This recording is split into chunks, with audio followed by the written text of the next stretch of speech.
Hi guys, आपका स्वागत है मेरे वांगशुन यूनिवर्स में। सीक्रेट अफेयर का सेकंड एपिसोड अपडेट कर रही हूँ। आज कंप्लीट होगा तो ठीक है, नहीं तो बाकी अगर नहीं हुआ तो कल एक और एपिसोड अपडेट कर दूँगी। हमने देखा था कि लेंजन बोलता है कि वाह ये कितना लकी है, इसका पति ये कितना सपोर्ट करता है। अब यहाँ से शुरू होता है, वो दोनों एक होटल में आके बैठते हैं, रेस्टोरेंट में, और वो सामने आमने बातें करते थे और दोनों एक दूसरे को बताते कि ये मेरा पति है, ये मेरा पति है। दोनों के पास में पीछे की फ़ोटो रहती है, आगे की फ़ोटो से नहीं रहती। तो हमारा जो ईवो रहता है वो बोलता है कि तुम्हारे पति की तुम्हारे पास पूरी फ़ोटो नहीं है। बोलता है नहीं नहीं sir, please don't be mind sir, वो एक्चुअली जल्दी जल्दी में हमारी मैरिड हो गई थी एयरपोर्ट में, तो मेरे पास फ़ोटो नहीं थी। मैं अपने पति को देखा ही नहीं, बस सर नीचे करके उन्होंने रिंग पहना दी, मैंने रिंग पहन ली। बोलता तुमने उसका फेस नहीं देखा? रियली? इस 20 सदी में भी तुम आज से 50 साल की सदी में जी रहे हो, तुमने अपने पति को देखा नहीं और वो तुम्हारे सामने आ गया? तो बोलते सर दिल का दिल से रिश्ता है सर, हम दोनों एक दूसरे को ज़रूर पहचान लेंगे। और वैसे भी उनके मेरे जो पति हैं उनके ग्रैंड फादर और ग्रैंड मदर को तो पता है ना सर, तो वो लोग देख लेंगे। और वो बहुत अच्छे से जानते हैं ना कि क्या बोलते हैं, मैं अपने पति से कितना प्यार करता हूँ। तो वो ज़रूर सर हम दोनों को मिला देंगे। वैसे भी हमारा मैरिज डे आ रहा है सर, तो हम बहुत बड़ा फंक्शन रख रहे हैं, तो आप भी ज़रूर आइएगा सर, मैं आपको अपने पति से मिला लूँगी। अब यहाँ से स्टार्ट होता है हमारा जो वो विंग रहता है, वो बहुत अच्छे से तैयार होता है। और उसका भाई बोलता है आज तुम्हारा मैरिज जो है, तुम्हारे पति का आता पता नहीं ना, कोई सरप्राइज़ दिया ना तुम्हारे कोई गिफ्ट लिया, कैसे पति से तुमने शादी की? जियानचंद बोलता है क्या कर सकते हैं, बड़े लोग जो करके गए हमें निभाना पड़ेगा। जियानचंद बोलता है मेरी बात मानो, उस बेवकूफ़ इंसान से डिवोर्स ले लो और किसी एक अच्छे इंसान के साथ में डेटिंग गीटिंग करो। ये बात जब उसका बॉस सुन लेता है, यानी कि हमारा ईवो सुन लेता है, उसे बहुत गुस्सा आता है। बोलता है कि मेरे हस्बैंड को किस तरह भड़का रहा है उसका भाई, कितना गंदा है ये क्या समझता मुझ पर कि मैं दो कौड़ी गया। तो गुस्सा आता है उसको और वो जाके बहुत सारा ड्रिंक कर लेता है उधर। जब वो बहुत सारा ड्रिंक कर लेता है तो अपने रूम में बैठा होता है, तो हमारे विंग को पता चलता है किसी के थ्रू।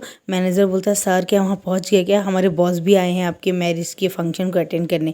तो हमारा विंग खुश हो जाता है, बोलता है चलो एक अच्छी बात है, आज हमारे सर भी जल्दी पहुँच गए, मैं अपने पति से मिला लूँगा। जैसे वो जाता है ढूंढने के लिए, तो हमारे ईवो के ग्रैंड मदर और ग्रैंड फादर बोलते हैं कि बेटा तुम कहाँ जा रहे हो? बोलते सर मेरा बॉस भी आया ग्रैंड फादर, मैं आपको उनसे मिलाना चाहता हूँ। बोलता हाँ जाओ बेटा लेके आओ।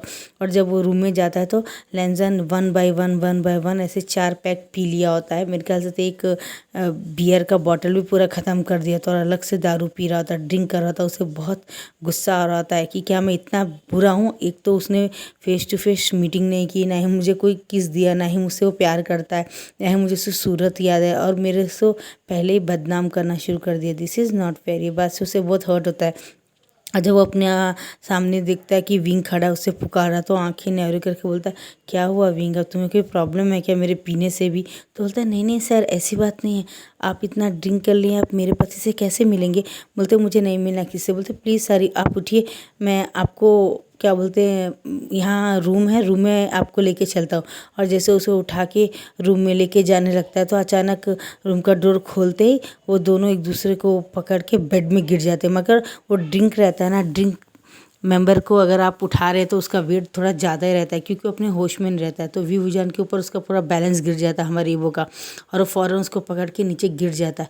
और जब बेड में गिर जाता है तो वी हुजान का लिप्स और हमारे लेंजन का लिप्स दोनों का एक दूसरे से टच हो जाता है। विंग का आंखें बड़ी बड़ी हो जाती है, ये क्या हो गया?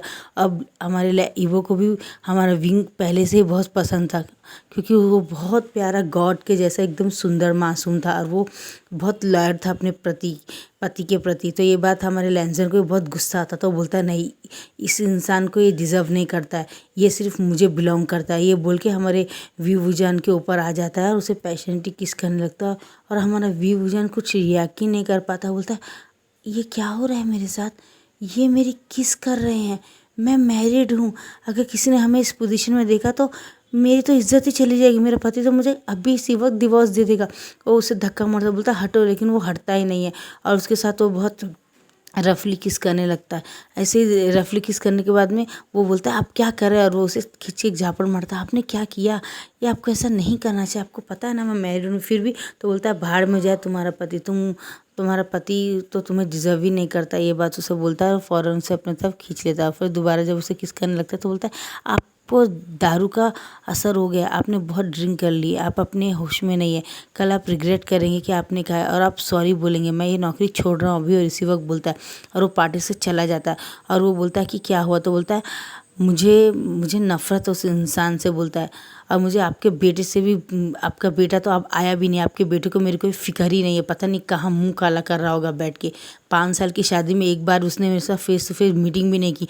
मुझे आपके बेटे के साथ नहीं रहना है ग्रैंडपा, नहीं मुझे आपके बेटे का कोई हस्बैंड बनना है, मुझे डिवोर्स चाहिए। और मैं कल एक डिवोर्स फाइल पेपर उसे भेज दूंगा, उसे कहेगा डिवोर्स कर ले वो। और ये बात बोल के वो चला जाता है। और उसके ग्रैंडफादर बोलते मेरा बेटा ईबो भी ना बहुत बेवकूफ़ है, मेरे बेटे से भी ज़्यादा बेवकूफ़ है मेरा ग्रैंडसन तो। और वो जब देखते हैं तो रूम में पड़ा रहता है, तो बोलता हाँ ड्रिंक करके यहाँ पड़ा हुआ है। और मॉर्निंग होती है, हमारे इबो को सब याद आ जाता है कि उसने विंग के साथ क्या किया, तो वो बहुत डर जाता है। फ़ौरन फ्रेश होके और अपने को ब्लैक कॉफ़ी पी के फ़ौरन कार लेके जाता विजान के घर के सामने खड़ा रहता है। उसे नहीं पता कि उसकी वाइफ का घर ही है।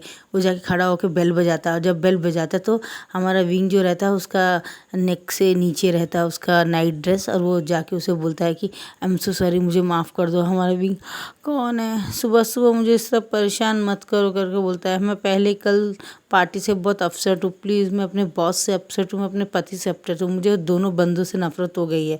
मुझे तो कभी कभी समझ नहीं आता पति मेरा बॉस है या बॉस मेरा पति है। मैं इन दोनों इंसान से नफरत करता हूँ। ये बोल के वो जाके अपने बेड में लेट जाता है, और ये भी भूल जाता है कि वो किसी को अपने साथ ले जा रहा है। और फ़ौरन उसकी टाई पकड़ के अपने पीछे पीछे लेते, चलो जैन अब सो जाओ, मुझे और मत सताओ, मैं पहले ही बहुत परेशान हूँ, और कुछ भी मत बोलना वरना मैं तुम्हारे घूंसा मारूंगा मुँह में। और उसे पकड़ के सो जाता है, उसके ऊपर पाँव रख के। और हमारा लहजन की आंखें बड़ी बड़ी हो जाती है। बोलता है मेरी बात तो सुनो विभूजान, बोलता है कुछ मत बोलो यार, मैं रात से बहुत फेड अप हूँ, चल तुम सो जाओ, बोलता है।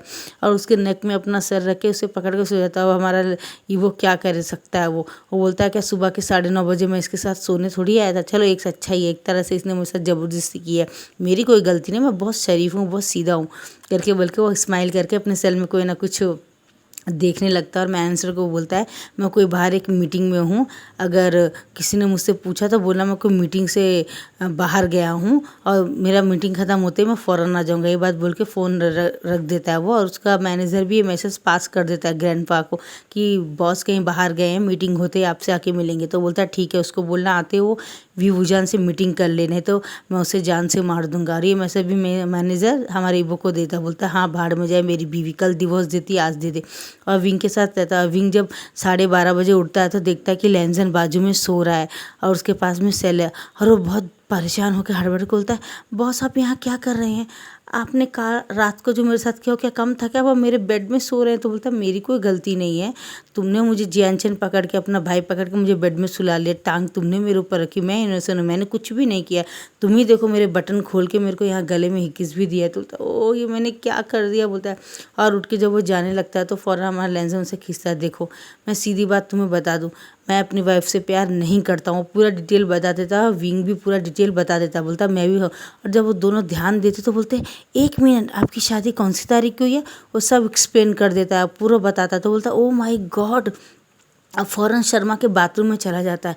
तो बोलता क्या, बोलता है इसका मतलब वो वांगी वो आप है, आप मेरे हस्बैंड हैं, आपकी स्टोरी मेरी स्टोरी मिलती है, आप भी सेम बता रहे हैं। तो बोलता है तो तुम मेरी वाइफ हो, मुझे तो बहुत खुशी है तुम मेरी वाइफ हो। तो बोलता है क्या बकवास है, आप मेरी वाइफ हो और मैं आपका वाइफ हूँ, चीची मैं आपका हस्बैंड हूँ, बोलता है। और वो दोनों ग्रैंडपा के पास तैयार होके जाते हैं। ग्रैंडपा देख के खुश हो जाते, बोलता है देखा आखिर क्या तुमने मेरी बात मान ली ना, अपने हस्बैंड के साथ आ गए ना, God plus you, God plus you, तुम दोनों पहली बार साथ आए। और ये बात सुन के दोनों देखते इतने दिन हम एक दूसरे को जानते नहीं थे, हम कितने बड़े बेवकूफ़, हम एक दूसरे से प्यार करते थे और एक दूसरे से नफरत भी करते थे। और ये बात सुन के ग्रैंडपा बोलते ये कौन सी स्टोरी है, तो सब लोग बताते हैं और जियान चंद सब लोग बैठ के जोर जोर से हंसते, वाह तुम तो हस्बैंड होने के बाद भी लवर्स के जैसे रहे और उसके बाद में फिर हस्बैंड वाइफ बन गए, तुम्हारी जैसी लव स्टोरी तो किसी की भी नहीं होगी, अच्छा सीक्रेट अफेयर है तुम दोनों का, तुम दोनों सीक्रेटली एक दूसरे से प्यार भी करते थे और एक दूसरे से नफरत भी करते थे और अपनी वाइफ से भी प्यार करते थे, अपनी वाइफ से भी नफरत करते थे, वाह बोलते। और उसे ग्रैंडपा बोलते चलो अब तो तुम लोगों को पता चल गया ना कि तुम दोनों एक दूसरे को, बोलता हाँ अब यहाँ से हमें दिखाया जाता उनकी शादी के 2 साल के बाद में कि हमारा जो विंग रहता है वो बहुत खुश रहता है और दोनों शॉपिंग कर रहे होते। सडनली शॉपिंग मॉल में हमारा विंग गिरने वाला होता है तो लेनदेन पकड़ लेता, बोलता है विंग आराम से पढ़ो, तुम्हें तो पता है ना कि तुम 5 मंथ प्रेग्नेंट हो, तो प्लीज़ तुम इस तरह से मत करो। तो बोलता नहीं नहीं ऐसी कोई बात नहीं है, बोलता है और फ़ौरन उसको उठा लेता है धीरे धीरे और घर में लेके जाके और उसे कुछ खिलाता है। और अब यहाँ से हमें बताया जाता है कि वो लोग एक डॉक्टर के पास रहते हैं, चेकअप करा होते हैं। डॉक्टर बोलते हैं ट्विंस बेबी है, डोंट बी वेरी, हम इनका सर्जरी कर देंगे। तो ये बात सुनने के बाद में उसके ग्रैंडपा बोलते हैं मैं बहुत लकी हूँ जो अपने ग्रैंड सन का भी बच्चे को देख के जाऊँगा। और यहीं पे हमारी हैप्पी एंडिंग होती है एफ की। Bye bye guys.